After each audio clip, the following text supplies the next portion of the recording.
So Danny, cool. You like drawing the muscular, the characters. So here, it's the same mentality.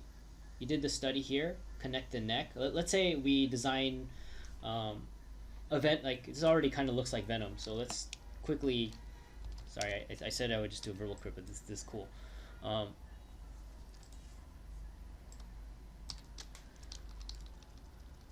so let's still focus on a head. Actually, I'll just blow this up, make it easier. Control C. So remember, because part of what I'm going to talk about with the Riley figure today has to do with this. So once again, in your figure, just make sure your neck is connecting into that ribcage shape, if you have to.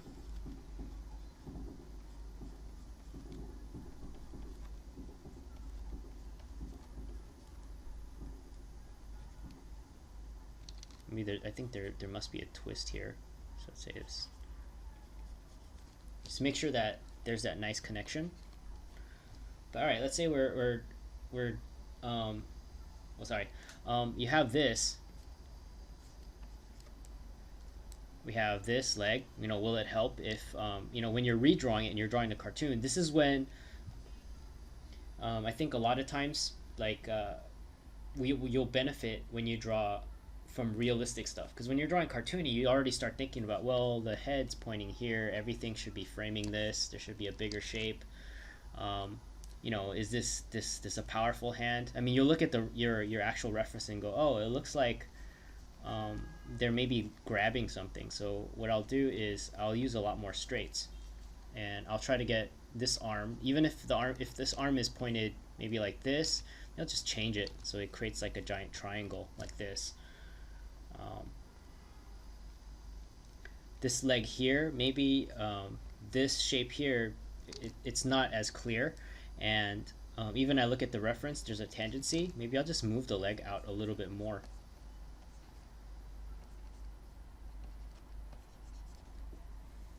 Does that make sense?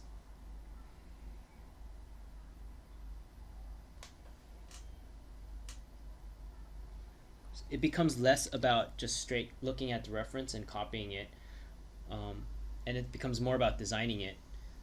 Yeah, there's technical things you do think about. Like I said, we want to make sure the head, neck, all that stuff is connecting. But the secondary thing is we need to start thinking about, how am I going to make this more interesting? I don't want to just simply copy it. So, all right, let's do this real quick. So here's the head. Start with the ball. Let's say he's just, he's got this type of head. Not much in the back of the skull.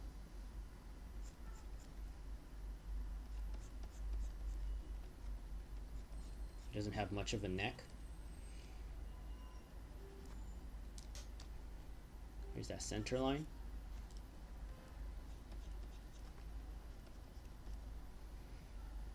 Here's the shoulder. The shoulders relate to the other side.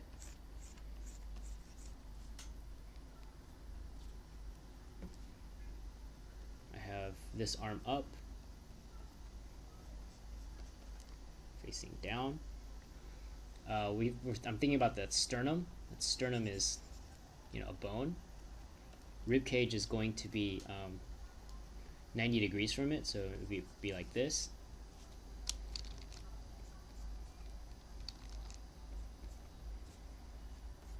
It's my big overall shape.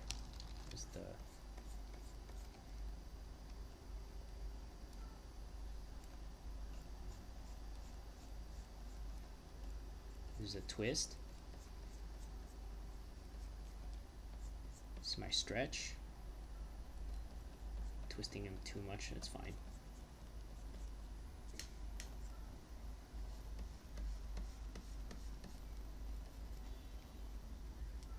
Here's my arm coming out.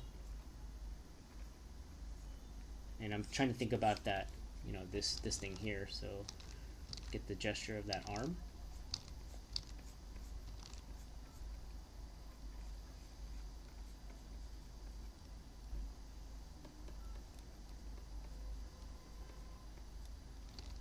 Maybe it's not a fist. Maybe it's the fingers here. Like this. It's a ball. Slightly knocking this stuff in.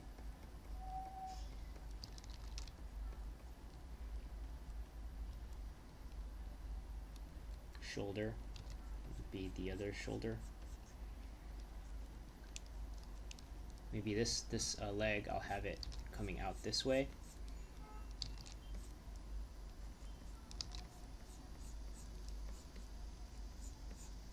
So I can get a nice flow coming from this side of the, and then the other side of the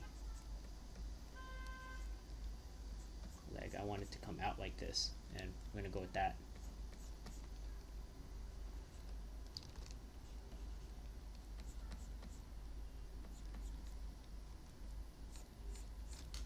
Does that make sense?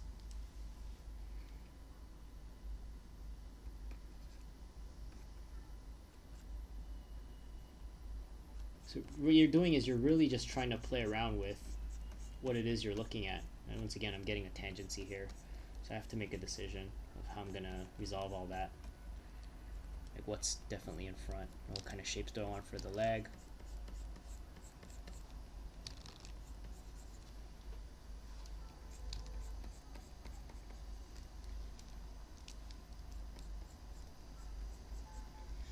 So all the small bumps you add, you can add it after you figure out the big overall shape.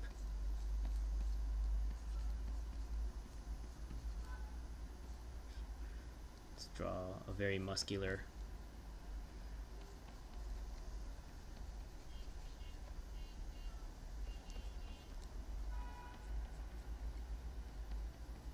There's the knee.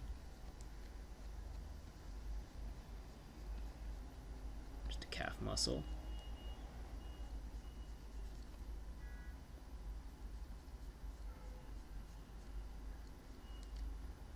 Because this is not that different from what, actually it's the same thing we do when we draw character, when we do a figure drawing. Only difference is you're just exaggerating the proportions of the actual shape.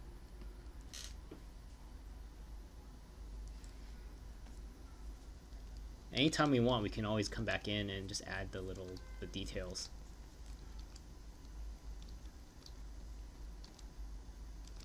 Which is going to be like secondary.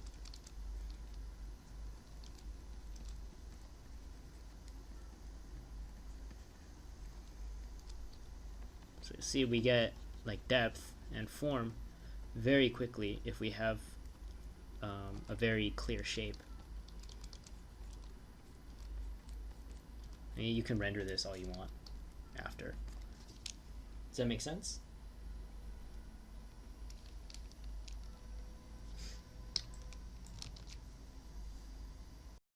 Ruby, make sure that you spend a little bit more time on the head. Like these are like, try to get the same view. If not, you don't have to get likeness, but it still has to be the same view. So right now, here I'll draw a real quick one. This is the view that we're trying to communicate.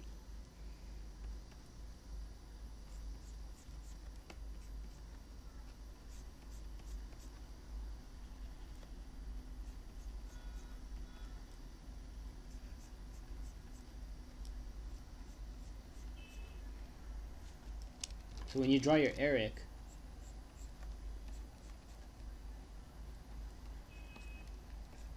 you want to make sure that this is very clear.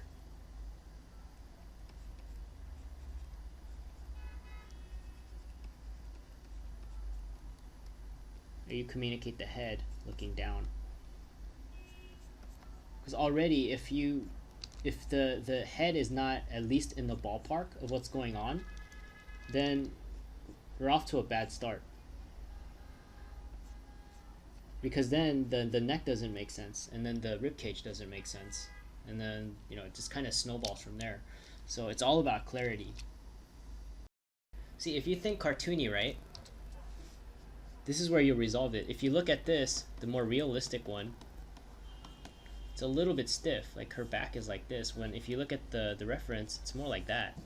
Like she's leaning over quite a bit. Or, yeah. So when you think cartoony, or you start to exaggerate,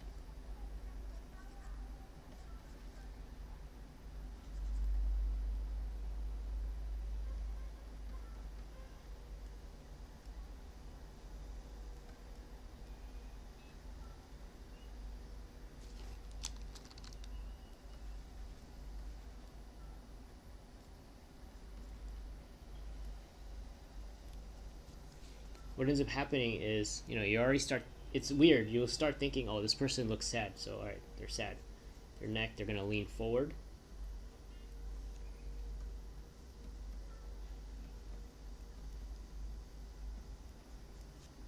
And you already start exaggerating their spine.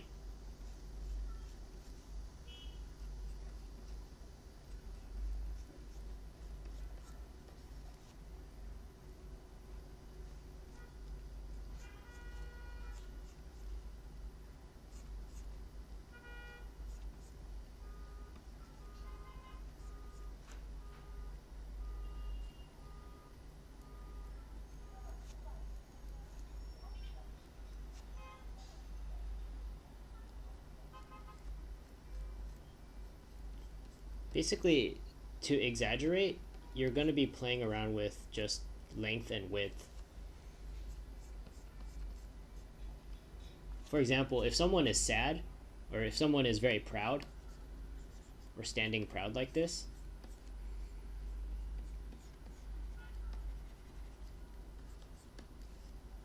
maybe you can even push it more. Just exaggerate more if you're drawing cartoony, so it's like,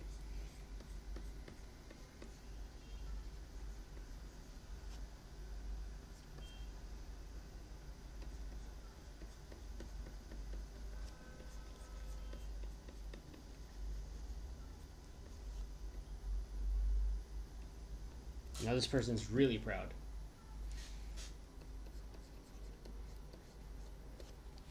If you think you pushed it too much, it's not a big deal to just dial back, right? Rather it be a little bit more pushed and more clear.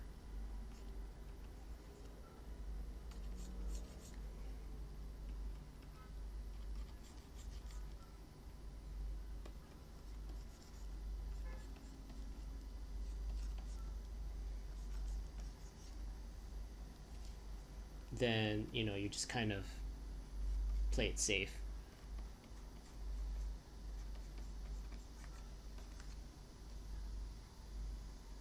Does that make sense? I mean, this one is definitely leaning more.